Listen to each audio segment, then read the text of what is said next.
Selamat pagi anak-anak Ibu, berjumpa lagi dengan saya Ibu Agustina dalam pembelajaran PKN. Minggu yang lalu kita sudah mempelajari peran tokoh perumus Undang-Undang Dasar 1945. Sedangkan hari ini mengenai arti penting Undang-Undang Dasar Negara Republik Indonesia 1945 bagi bangsa dan negara Indonesia.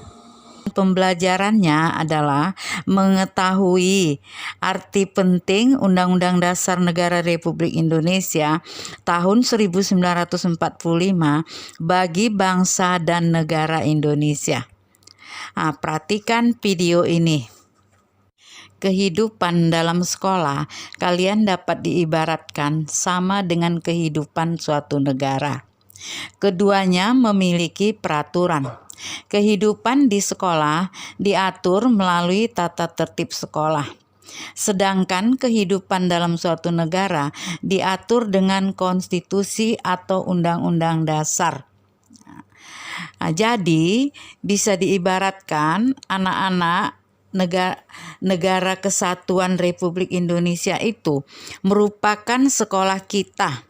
Dengan perbedaan kalau sekolah kita diatur dengan peraturan sekolah, namun jika negara Kesatuan Republik Indonesia yang kita cintai ini diatur oleh konstitusi atau undang-undang dasar. Setiap bangsa yang merdeka akan membentuk suatu pola kehidupan berkelompok yang dinamakan negara.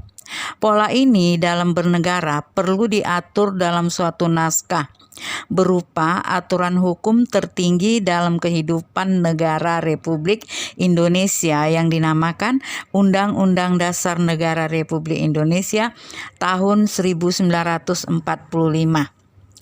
Jadi, bangsa dan negara itu membentuk suatu pola kelompok yang dinamakan negara.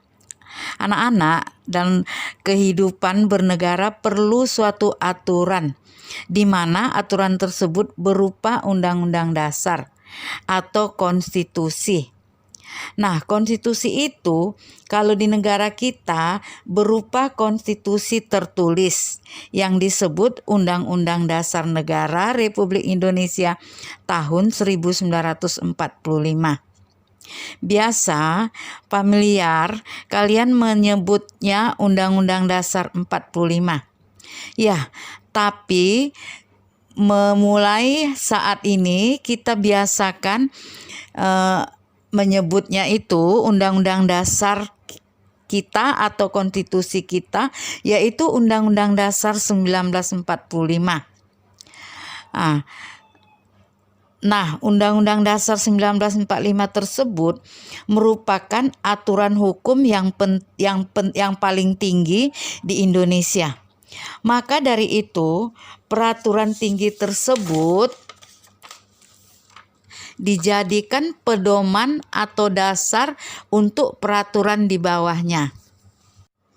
Undang-Undang Dasar Negara Republik Indonesia tahun 1945 berisi aturan dasar kehidupan bernegara di Indonesia. Kedudukannya sebagai hukum yang paling tinggi dan fundamental sifatnya, karena merupakan sumber legitimasi atau landasan bentuk-bentuk peraturan perundang-undangan di bawahnya. Sesuai dengan prinsip hukum yang berlaku universal, maka semua peraturan perundang-undangan yang berlaku di Indonesia tidak boleh bertentangan dan harus berpedoman pada Undang-Undang Dasar Negara Republik Indonesia tahun 1945.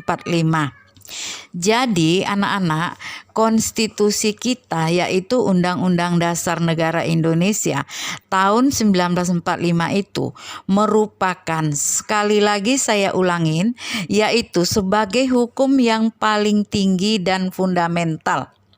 Fundamental itu apa artinya? Fundamental itu mendasar, paling dasar. Jadi isinya Undang-Undang Dasar tersebut masih bersifat dasar. maka perlu peraturan perundang-undangan di bawahnya untuk mengaplikasikan dari aturan-aturan dasar Undang-Undang Dasar 45 yang masih bersifat fundamental. Sesuai dengan prinsip hukum yang universal, maka peraturan perundang-undangan yang berlaku di Indonesia yang di bawahnya yaitu peraturan perundang-undangan itu ada yaitu undang-undang, Perpres, peraturan presiden, ada peraturan menteri, ada peraturan bupati, ada peraturan gubernur. Semuanya itu tidak boleh bertentangan dengan Undang-Undang Dasar Negara Republik Indonesia tahun 1945. Karena Undang-Undang Dasar 1945 merupakan konstitusi negara kesatuan Republik Indonesia kita yang kedudukannya paling tinggi. Sebagai warga negara Indonesia, kita patut pada ketentuan yang terdapat dalam Undang-Undang Dasar Negara Republik Indonesia tahun 1945. Kepatuhan warga negara terhadap Undang-Undang Dasar Negara Republik Indonesia tahun 1945 akan mengarahkan kita pada kehidupan yang tertib dan teratur. Jadi, kita sebagai warga negara Indonesia wajib patuh pada ketentuan yang terdapat pada Undang-Undang Dasar tahun 1945. Dengan tujuan supaya terciptanya kehidupan yang tertib dan teratur. Karena jika semua warga negara itu menaati Undang-Undang Dasar, maka tidak ada konflik kepentingan, tidak ada benturan kepentingan. Semuanya sama mengikuti aturan sehingga tercipta kehidupan yang harmonis, yang taat dan teratur. Sebaliknya, apabila Undang-Undang Dasar Negara Republik Indonesia tahun 1945 tidak dipatuhi, maka kehidupan bernegara kita mengarah pada ketidakharmonisan.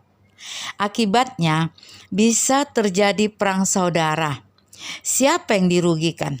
Semua warga negara Indonesia. Karena hal itu dapat berakibat tidak terwujudnya kesejahteraan. Bahkan mungkin bubarnya negara Republik Indonesia. Marilah kita berkomitmen untuk melaksanakan Undang-Undang Dasar Negara Republik Indonesia tahun 1945.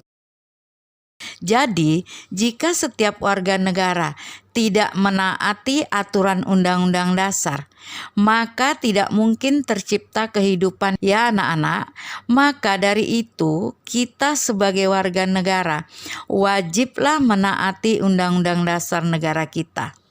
Supaya kehidupan negara kita menjadi tertib, harmonis, teratur, aman, nyaman. Tentunya yang kita inginkan bersama ini kehidupan yang tertib dan aman, bukan. Maka dari itu kita wajib menaati Undang-Undang Dasar Negara tahun 1945. Baiklah anak-anak, sekarang kesimpulannya yaitu kehidupan di sekolah diatur melalui tata tertib di sekolah. Sedangkan kehidupan dalam suatu negara diatur dengan konstitusi atau undang-undang. Sudah mengerti anak-anak?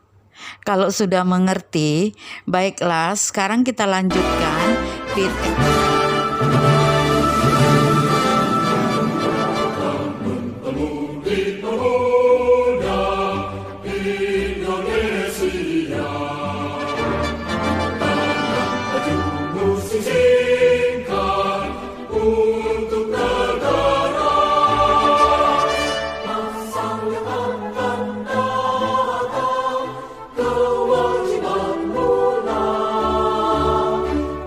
menjadi tanggungan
tugas kita hari ini adalah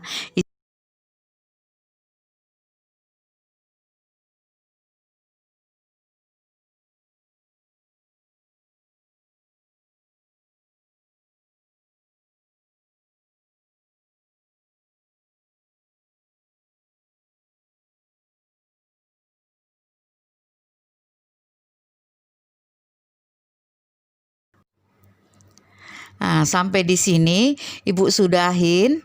Kita lanjutkan pelajaran yang akan datang adalah peran tokoh perumus Undang-Undang Dasar 1945.